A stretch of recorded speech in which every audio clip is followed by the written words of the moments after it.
Bismillah. Assalamualaikum warahmatullahi wabarakatuh. Alhamdulillah. Selalu saja puji dan puja kita panjatkan kehadirat Allah Subhanahu wa taala. Satu-satunya sang pencipta seluruh alam semesta ini. Dialah raja yang sebenarnya maha melihat, maha kuasa, maha adil dan memiliki sifat-sifat yang mulia dan sempurna. Dia telah menggantungkan segala nikmat yang diberikan kepada kita dengan dua susunan kata Alhamdulillah. Maka jadilah selalu orang yang membasahi lidah dan bibirnya dengan dua kata ini. Selanjutnya kita panjatkan salam hormat kita kepada utusan Allah Nabi besar Muhammad sallallahu alaihi wa ala alihi wa sahbihi wasallam, sebagaimana Allah telah perintahkan kita untuk mengucapkan salam hormat kepada beliau, dan semoga saja dengan salam dan hormat kita ini Allah juga menyatukan kita bersama beliau di surga firdausnya kelak. Allahumma amin. Baik teman-teman sekalian, seperti biasa di Rabu pertama kita akan melanjutkan bahasan dosa-dosa besar. Semoga Allah Subhanahu wa taala menyelamatkan kita dari semuanya. Sudah lebih dari 180 sekian dosa besar kita bahas. Semoga Allah betul-betul menanamkan ilmu ini kepada kita dengan ikhlas dan juga memudahkan kita untuk mengamalkan dan tentu menghindari pelanggaran-pelanggaran tersebut, karena semua pelanggaran akan ada konsekuensi hukumannya. Beruntunglah orang yang cerdas menggunakan akal sehatnya, hati nuraninya untuk selalu merenungi kalau Allah Azza wa Jal adalah zat yang maha pengasih dan maha penyayang terhadap orang-orang yang patuh. Dan juga azabnya sangat keras bagi orang-orang yang membangkang dan suka durhaka. Maka jangan selalu hanya bergantung di satu sisi. Allah maha pengasih tapi lupa kalau Allah juga sangat keras siksanya. Itulah sebabnya kenapa kita membahas dosa-dosa besar ini agar kita terselamatkan darinya. Dan insya Allah kita akan masuk ke bahasan dosa besar kita pada malam ini, yaitu menolong, saling tolong menolong dalam pertengkaran dan kebatilan, atau mendukung pelanggaran-pelanggaran ataupun kriminal. Nah, dalam Islam teman-teman sekalian, kita dianjurkan agar berta'awun atau bekerja sama dalam kebaikan-kebaikan. Semua perbuatan baik kita dianjurkan kerjakan, wajib atau sunnah, dan juga didukung atau kita memberikan dukungan kepada orang yang mengerjakannya. Bahkan diberikan janji yang sangat besar bagi orang yang menyiapkan fasilitas dan dukungan terhadap amal baik tersebut. Contoh misalnya kita sholat tadi, kita dapat pahala masing-masing. Imam akan dapat pahala makmumnya, muadzin akan panen pahala semua orang yang sholat karena dia memanggilnya. Namun ada orang-orang yang menyiapkan fasilitas ini dengan menyumbang dan membangunnya, mereka akan panen pahalanya orang yang sholat. Semua bukan cuma sholat ini tapi semua sholat, semua majelis ilmu, semua kegiatan positif walaupun mereka sudah meninggal dan masuk di kuburannya. Maka berarti mendukung dalam kebaikan itu adalah perintah agama dan juga dianjurkan justru atau dijanjikan pahala yang sangat besar. Semua kegiatan apapun, puasa, ya kegiatan-kegiatan yang lain semua yang ma'ruf atau yang baik dianjurkan. Makanya Allah Azza wa Jalla berfirman, dan itu penulis mengangkat surah Al-Maidah ayat 2, ada di halaman 116 ya. Wa ta'awanu 'alal birri wat taqwa. Saling mendukunglah kalian dalam perbuatan bir, kebaikan dan ketakwaan. Semua yang baik-baik dukung. Ya, kita support, kita dukung semampu kita. Kalau tidak mampu dengan materi, dengan tenaga, bisa dengan doa. Ya, kita berikan dukungan apapun. Kalau bisa semua kita lakukan, kita sudah dukung secara materi, kita sudah dukung dengan tenaga, kita dukung lagi dengan semangat dan doa, itu sangat bagus. Kita menggabungkan banyak sekali kebaikan-kebaikan. Ingatlah, setiap peluang ibadah yang dikerjakan oleh orang lain, kita bisa ikut serta mendapat pahala di situ. Minimal dengan niat, maksimalnya kita kerjakan juga yang sama. Sekarang banyak jemaah haji sudah berangkat. Antum mungkin belum diberikan panggilan oleh Allah SWT tahun ini. Baik, bagaimana caranya? Apakah hanya sekedar nonton melihat jemaah haji berangkat? Tidak, niatkan. Ya, innamal a'malu binniyat, semua sesuai dengan niatnya. Kata Nabi SAW, man hamma bihasanatin walam ya'malha kutiba lahu hasanatun kamilah. Siapa yang niat ingin mengerjakan satu perbuatan baik dan dia belum sempat melakukannya karena belum mampu, belum ada peluang, belum ada kesempatan, maka dicatatkan baginya satu pahala lengkap. Niat. Kalau seandainya saya punya kesempatan seperti para jemaah haji ini, saya akan lakukan juga. Tulus dari hati. Dicatatkan satu pahala. Fa'in amilaha kutiba lahu 10 adhafa ila 700 ila adhafin katsira. Kalau dia kerjakan akan dicatatkan untuknya 10 kali lipat pahala ibadah itu sampai 700 kali lipat dan kelipatan-kelipatan yang banyak. Ya, jadi ini kesempatan, peluang emas. Jadi kalau orang berbuat baik jangan cuma ditonton, tapi kita niatkan Kita semangat untuk kalau Allah berikan kesempatan kita akan lakukan yang sama. Kata Nabi SAW, manusia 4 golongan, atau 4 tingkatan. Yang pertama yang terbaik, yang Allah berikan ilmu dan harta. Dia sudah pintar agama, dia kaya raya. Lalu dia menghabiskan keduanya di jalan Allah. Dia mengajar, dia berinfak. Nah ini adalah orang yang terbaik. Lalu kata Nabi SAW, datang orang yang kedua, adalah orang yang dikasih ilmu tapi nggak punya harta. Cuman dia tulus, ikhlas dalam hatinya mengatakan, ya Allah, kalau seandainya engkau mengaruniakan aku seperti yang engkau karuniakan si fulan, orang yang diberikan ilmu dan harta tadi, aku akan buat yang sama. Dia punya ilmunya tapi dia nggak punya harta. Dia juga ingin bangun masjid, dia juga ingin punya pesantren, dia juga ingin membantu para penghafal Quran, dia juga ingin membantu para mujahidin dengan hartanya. Tapi dia cuma punya teorinya, dia nggak punya hartanya. Cuma dia tulus dalam hati mengatakan, kalau engkau berikan aku sama dengan dia, ya Allah, aku akan buat yang sama. Kata Nabi SAW, fahuma fi ajri sawa. Maka dua-duanya sama pahalanya. Maka saya dapat pahala. Jangan sia-siakan. Mau tidur malam hari, niat sholat malam. Walaupun ketiduran, dapat 1 pahala. Kalau bangun 10 kali lipat, sampai 700 kali lipat. Ada orang rutin bersedekah, ada orang penghafal Quran, ada orang bakti sama orang tuanya. Apa saja kebaikan, kita selalu dukung-mendukung. Dukung-mendukung itu dengan cara tadi sudah kami rincikan. Bisa kita dukung secara doa, dukung secara fisik, secara materi. Dan kita juga minta kepada Allah agar diberikan kesempatan seperti orang tersebut. Sebaliknya, kata Allah SWT, wala ta'awanu 'alal itsmi wal 'udwan. Dan jangan pernah saling dukung-mendukung dalam kemaksiatan, ya, berbuat dosa dan pelanggaran. Dan wattaqullah innallaha syadidul iqab. Takutlah kepada Allah karena Allah sangat keras siksanya. Nah, kita sedang membahas potongan kedua dari ayat ini, yaitu wala ta'awanu 'alal itsmi wal 'udwan. Jangan saling dukung-mendukung dalam perbuatan dosa dan pelanggaran. Kita harus berhentikan itu. Jangan justru kalau ada orang buat dosa kita dukung. Malah kita mengatakan kamu hebat ya, karena kamu berhasil berzina sama si fulan atau fulana, kamu berhasil menipu si fulan, atau kamu berhasil memukul orang ini dan seterusnya. Maka itu semuanya dukung-mendukung dalam maksiat, tidak boleh dalam Islam. Kalau ada kekurangan pada diri seseorang, justru kita bersyukur sama Allah tidak ada pada kita, kita doakan supaya Allah keluarkan dia dari kekurangan tersebut. Dan kalau Allah kabulkan, kita akan panen pahala orang tersebut semenjak Allah berikan dia petunjuk untuk keluar dari kekurangannya. Banyak sekali contoh dalam masalah ini. Jangan teman-teman sekalian ada orang yang berbuat dosa, kita dukung, kita berikan fasilitas, kita berikan sewaan tempat, kita berikan energi kita, tenaga, kita berikan bantuan support harta. Ini semua tidak boleh. Nah, ini hukumnya haram dalam Islam. Karena kita akan panen dosa bersama orang tersebut. Kita lanjutkan hadis tadi. Hadis yang Nabi SAW mengatakan ada 4 golongan manusia. Yang pertama yang paling baik Allah berikan ilmu dan harta, lalu dihabiskan kedua di jalannya. Yang kedua Allah kasih ilmu tapi nggak punya harta. Cuman dia tulus dari hatinya mengatakan, ya Allah kalau seandainya engkau berikan aku seperti si fulan, kelompok pertama, aku akan buat yang sama, maka sama-sama pahala. Lanjutkan hadis yang ketiga. Kata Nabi SAW golongan ketiga, orang yang Allah kasih harta tapi nggak punya ilmu. Kaya raya tapi nggak tahu haram halal. Lalu dia habiskan hartanya pada maksiat. Diskotik, bar, judi, segala macam. Lalu dia foya-foya dengan itu. Kemudian datang golongan keempat yang paling buruk. Tidak ada ilmunya, nggak ada hartanya. Sudah miskin, susah. Ya, sudah miskin ilmu, miskin harta. Maka uniknya dia melihat golongan ketiga, dia mengatakan, karena dia lihat orang ini banyak bangun diskotik, bar, wah ini banyak hartanya, gitu kan? Mau dari halal, mau dari haram atau halal tidak peduli. Maka dia bilang, dan dia tulus dari hatinya begitu, kalau saya punya harta seperti dia, seperti orang ketiga tadi yang bangun maksiat, tempat maksiat itu, saya akan buat yang sama. Kata Nabi SAW, fahuma fi wazri sawa, dua-duanya sama dosanya. Berarti dukung-mendukung dalam kemaksiatan akan panen dosa. Termasuk dukungan sederhana saja. Kalau hal sederhana ada orang tanya misalnya, saudaraku di mana masjid itu? Oh di sana masjid itu, lurus belok kanan, masjid nama masjidnya ini ya. Misal ada orang tanya tempat ibadah, kita tunjukkan. Selama dia sholat di sana kita panen pahalanya. Tapi kalau ada yang tanya di mana diskotik itu, jangan tunjukkan. Karena kita tunjukkan, oh di sana tuh belok kiri. Dia ke sana, dia buat dosa, kita dapat dosanya. Kan gitu. Gak usah jawab, gak usah juga bohong. Maaf kalau itu saya nggak bisa tunjukin, walaupun kita tahu alamatnya. Kan gitu. Ada orang banyak, dia berbuat zina, tapi dia ajak juga dan ajarkan temannya caranya. Caranya begini, nih gak usah takut, apa segala macam. Bahkan dia traktir kalau belum. dibayarin hotelnya, dibayarin zinanya. Ini luar biasa dukung-mendukung dalam kemaksiatan.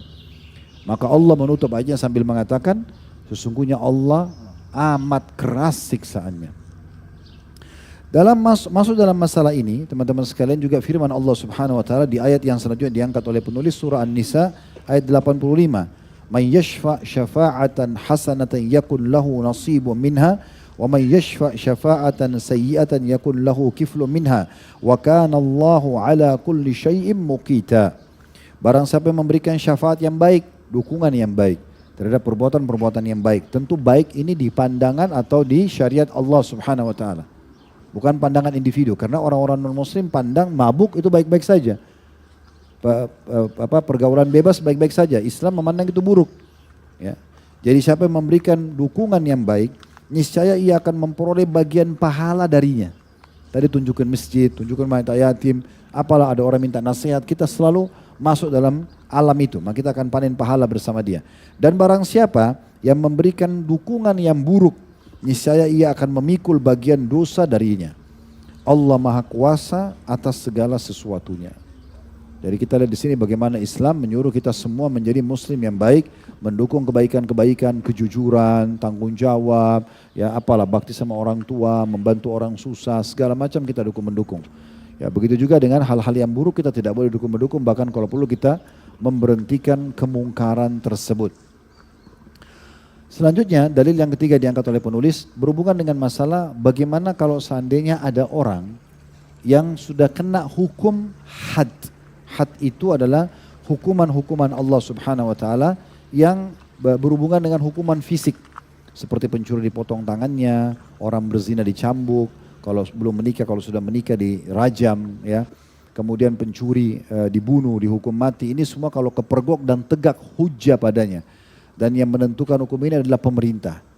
Kalau ada orang yang sudah jelas-jelas pelaku kriminal, lalu kemudian dia datang memberikan rekomendasi agar orang itu selamat dari hukumannya, padahal orang ini memang orang yang pelaku kriminal, kejahatan.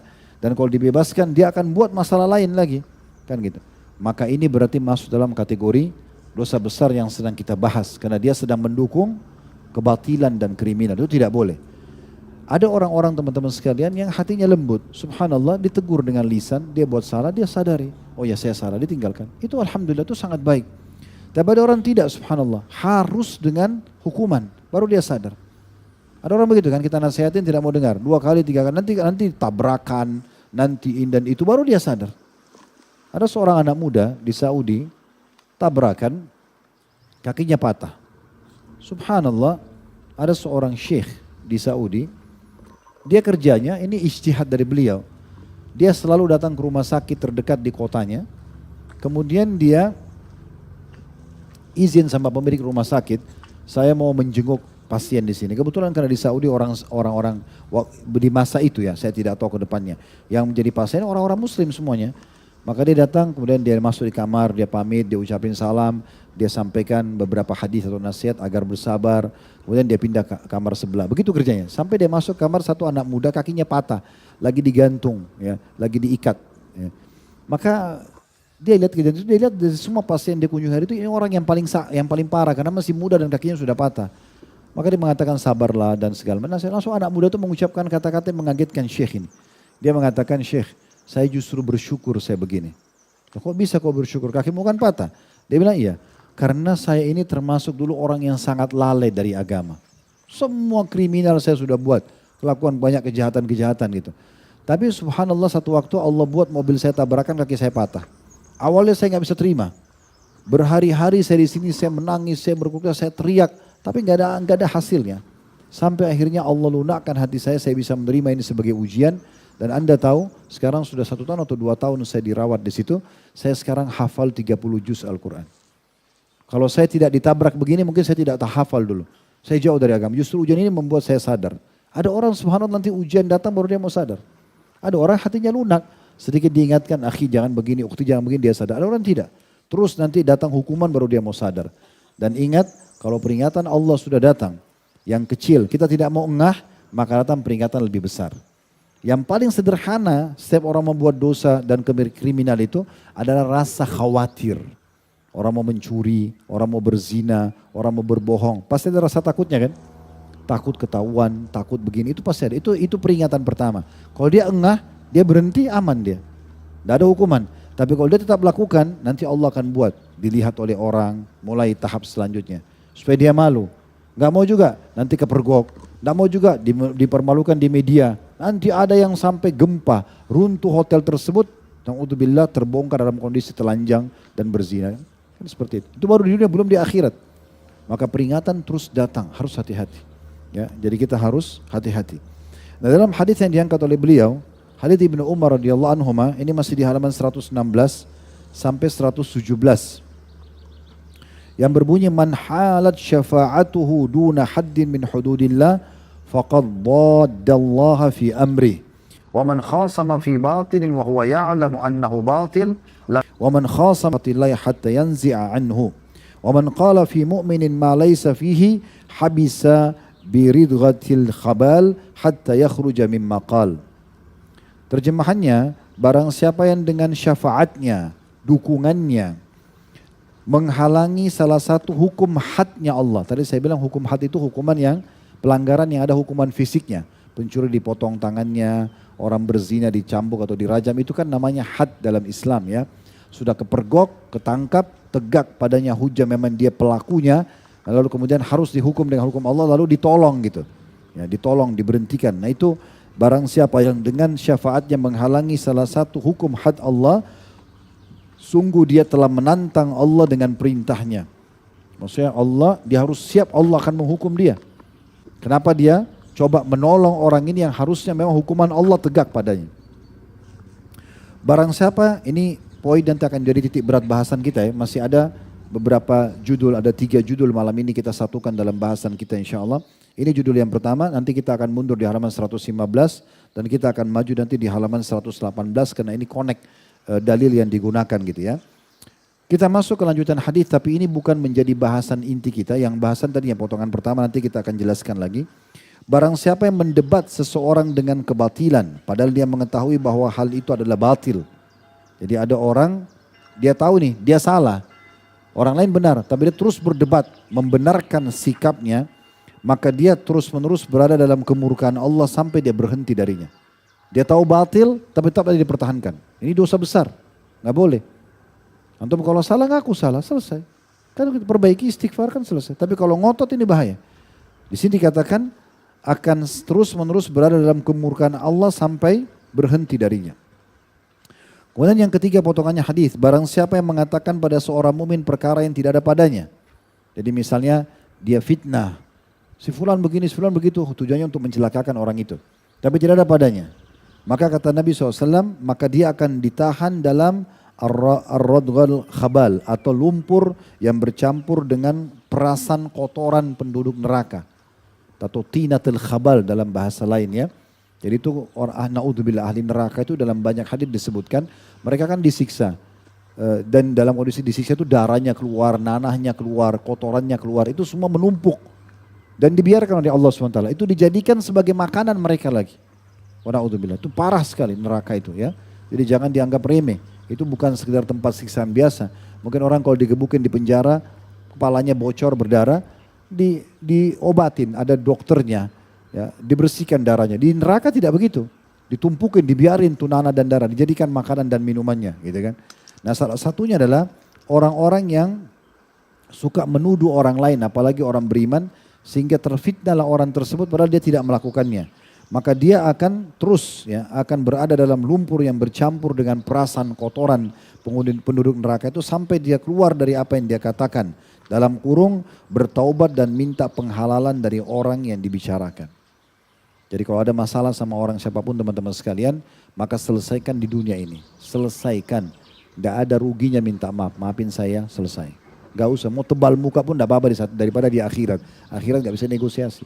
Di dunia pun kalau masih dia bilang, saya mau maafin kamu tapi saya minta 1 juta rupiah, kasih uangnya gak apa-apa. Di akhirat gak ada rupiah, gak bisa. Contohnya ya. Tapi kalau kita bisa minta kehalalannya sangat bagus ya, kita minta maaf sekali, mungkin pernah ghibah. Karena itu banyak sekali hak-hak manusia yang berbahaya kalau kita langgar ya. Kata Nabi SAW, buku-buku amal hari kiamat yang berhubungan dengan Allah itu masih di bawah masyiatillah, naungan Allah. Kalau Allah mau Allah maafkan, kalau Allah mau Allah siksa, gitu kan. Kecuali satu buku kata Nabi SAW. Buku yang berhubungan dengan makhluk. Pertama perusakan citra. Ini sering gunjing, gosipin orang. Ya. Bahkan di negeri kita menjadi berita. Ya. Dianggap itu laku, di setiap media diangkat. Kemudian yang kedua, ya, menyakiti fisik. Kayak suka mukul. Ya. Itu ada namanya dalam Islam hukum kisos. Ya. Makanya Nabi SAW waktu sebelum meninggal beliau mengambil tongkatnya sambil mengatakan, siapa yang pernah aku sakiti dengan secara fisik maka ini fisikku. Dan aku tidak ingin ya nanti ada masalah pada hari kiamat. Dan beliau juga dalam riwayat Bukhari pernah memanggil pembantunya Ummu Salamah. Lalu pembantu itu tidak datang-datang. Lalu Ummu Salamah langsung ke kamar pembantu itu, ternyata dia lagi bermain dengan domba kecil. Kata Nabi SAW, kenapa saya melihat Rasulullah SAW panggil kamu tapi kamu tidak jawab-jawab. Maka pembantu bilang, saya benar-benar tidak dengar. Lalu dia segera pembantu datang kepada Nabi SAW mengatakan, demi zat yang mengutus anda dengan benar, saya benar-benar tidak dengar panggilan anda ya Rasulullah. Kata Nabi SAW sambil pegang kayu siwaknya, kalau bukan karena kisos, ada balasan kalau sakitin fisik dibalas dengan sakitin fisik, saya akan hukum kamu dengan kayu siwak ini. Artinya kalau sembarangan saya mukul, saya juga nanti akan dipukul secara fisik, ini bahaya. Ya, jadi menghindar, tidak usah jadi sok jagoan, sedikit-sedikit mau tonjok orang, mau tendang orang. Ini jagoan, bukan di situ tempatnya. Dia di Palestina sekarang, ya. Nah itu tunjukin kejantanan, pergi sana lawan Yahudi itu benar. Kalau sama Muslim, sama istri, sama anak, ini omong kosong ini. Ya. Ini sok jagoan saja. Itu kemudian termasuk mengambil harta, mengambil haknya orang lain. Ini tidak boleh. Kata Nabi SAW, semuanya Muslim terhadap Muslim yang lain itu haram, darahnya, kehormatannya dan hartanya. Ya, jadi tidak boleh sama sekali. Ini semua harus diselesaikan. Ya, kata Nabi SAW dalam hadis yang lain, selesaikan semua urusan kalian dengan siapapun sebelum datang hari tidak ada manfaatnya dirham dan dinar, gitu kan? Kata para sahabat, ya Rasulullah, apa nanti di sana? Kata Nabi SAW, pahalamu atau dosa dia. Selesai. Bayar dengan sholatmu, dengan puasa. Kalau cukup, kalau tidak cukup dosanya kau akan tanggung. Maka untuk apa buat masalah sama orang? Orang lain masalah sama kita nggak masalah, asal jangan kitanya. Begitu bagian daripada hadis. Kita tutup dulu di halaman ini. Hadis selanjutnya diangkat oleh penulis dalam satu riwayat Abu Daud dengan sanad sahih, wa man a'ana ala khusumatin bidzulmin faqad ba'a bi ghadabin min Allah azza wajal. Barang siapa yang membantu permusuhan, perselisihan, permasalahan dengan sebuah kezaliman, maka dia telah mendapat kemurkaan Allah azza wajal. Hati-hati teman-teman pengacara ini, ya. Hati-hati teman-teman yang sering menghadapi orang yang bertikai di masyarakat, tokoh masyarakat. Jangan karena kecenderungan kita pada materi, pada kekerabatan, pada persahabatan, pada sesama suku, sama negara lalu kita membela padahal dia batil. Ini ingat, tetap dalam murka Allah sampai dia meninggalkan itu. Kita harus berdiri dengan kebenaran. Kebenaran itu lebih besar daripada hak-hak yang lainnya. Gitu. Jangan karena ada hubungan kerabat lalu kita mendukungnya. Maka ini penting sekali. Nah hadis ini berhubungan sekali dengan masalah tadi yang sedang kita bahas di potongan pertama hadis sebelumnya. Barang siapa yang dengan pertolongannya menghalangi salah satu dari had-hadnya Allah, maka sungguh dia telah menantang Allah dengan perintahnya. Baik, kalau ada yang mengatakan begini, Ustaz, hadnya Allah itu kan tegas, pencuri dipotong tangannya, orang berzina dicambuk, kayaknya keras sekali. Gitu. Orang yang bunuh dipenggal lehernya. Saya pastikan teman-teman sekalian, orang yang mengatakan hukum Allah seperti ini keras, karena dia belum paham, masih jahil dengan hikmah daripada kehidupan yang seperti atau peraturan seperti ini. Allah mengatakan walakum fil qisasi hayatun ya ulil albab. Dalam kisos itu, hukuman fisik terhadap pelaku kriminal yang sudah Allah tentukan, itu ada kemakmuran kehidupan bagi kalian hai orang-orang yang berakal. Orang yang mengatakan pencuri dipotong tangannya itu keras, orang yang belum pernah menghadapi curian. Coba kalau di rumah kita masuk pencuri, lagi maling, lagi ambil macam-macam barang. Kira-kira kalau kita temuin dia, ya, belum tentu kita cuma potong tangannya, mungkin kita akan bunuh dia, kan gitu. Contohnya, Islam datang, kalau tangan itu ketangkap biar pemerintah yang ambil, diiklanin, dipotong tangannya di depan umum supaya orang-orang pada tahu takut melakukannya. Karena satu orang dipotong tangannya, pelaku korupsi, pencurian, manipulasi data, maka itu akan berhenti yang lainnya untuk melakukan. Begitu juga dengan orang berzina, seorang anak muda datang dan mengatakan, ya Rasulullah, saya mau tinggalkan semua pelanggaran agama kecuali zina, izinkan saya.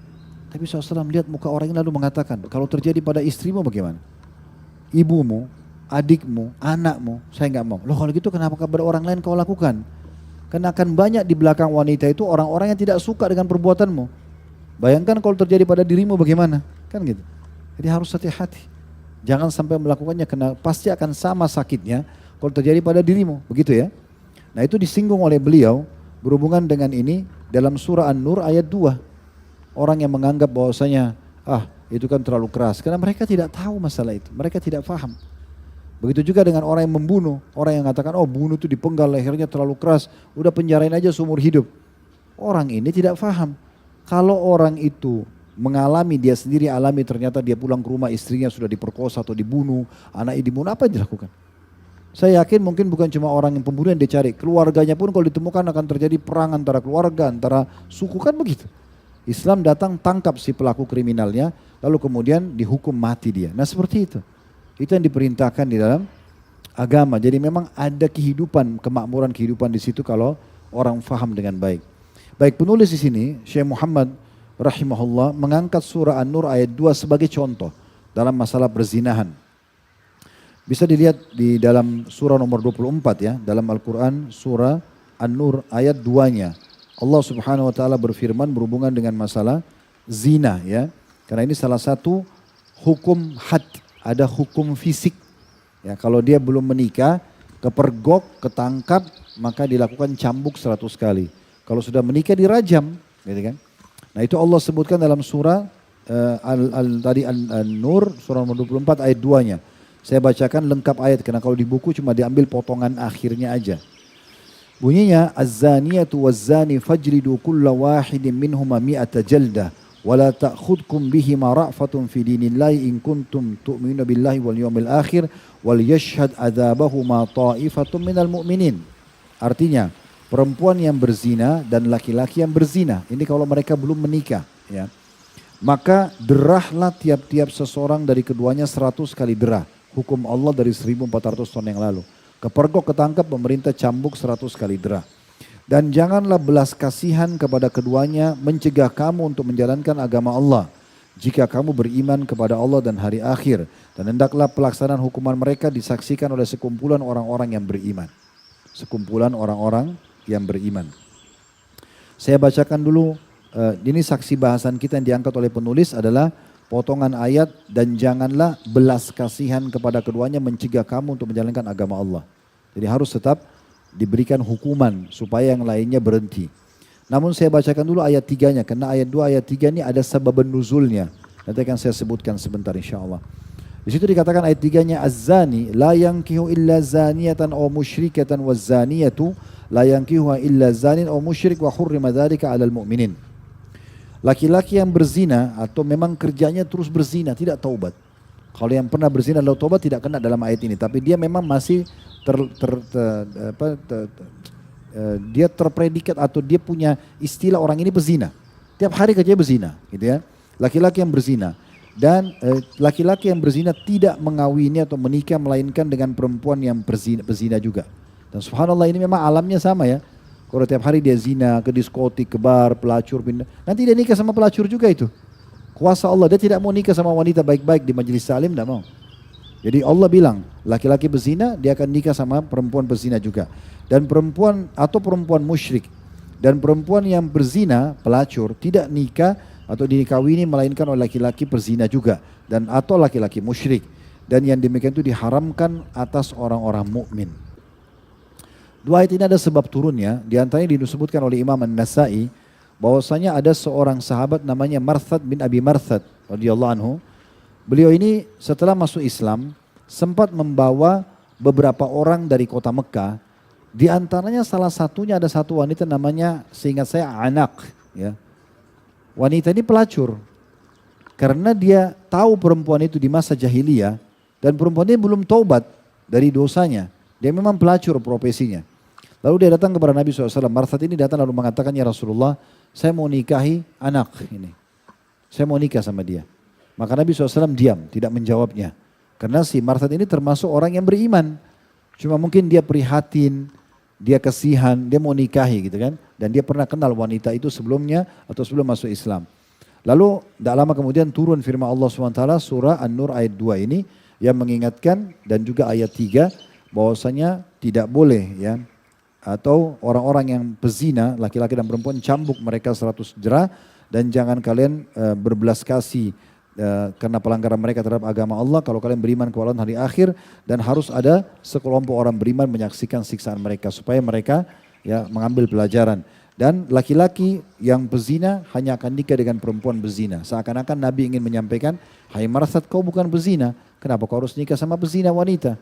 Ya, karena kalau laki-laki berzina baru nikah sama perempuan berzina juga atau perempuan musyrikah. Kalau perempuan berzina nggak boleh nikah sama laki-laki mukmin, nikahnya sama laki-laki pezina atau laki-laki musyrik. Dan itu diharamkan bagi orang-orang beriman. Dari ayat ini akhirnya Nabi SAW mengatakan, hai Marsad, jangan kau nikahi dia. Maka tidak jadi dinikahi oleh Marsad.